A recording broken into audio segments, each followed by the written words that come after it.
नमस्कार प्रेक्षकांनो, स्टार प्रवाहावरील लग्नानंतर होईलच प्रेम या मालिकेच्या आगामी भागात आपण पाहणार आहोत की काव्याने स्पष्टपणे आता पार्थला सांगितलेलं या बाळामुळे लग्ना अगोदर आपलं जे नातं होतं तसंच होतं चाललंय, उगाच आपल्या गैरसमज निर्माण होतोय आणि तुमची चिडचिड होते आणि कुठेतरी काव्याला असं वाटतंय की पार्थ आपल्याला फोर्स करतोय.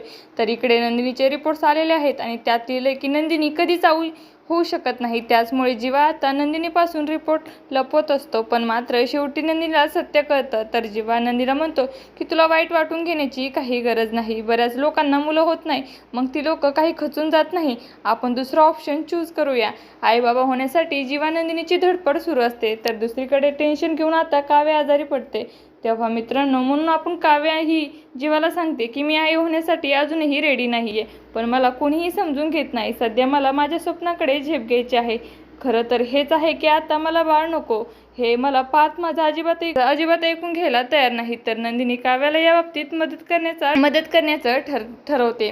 असं काही आपल्याला या भागात दाखवण्यात आलं आहे. तुम्हाला जर आपला व्हिडिओ आवडला असेल तर चॅनलला लाईक, शेअर आणि सबस्क्राईब करायला विसरू नका. धन्यवाद.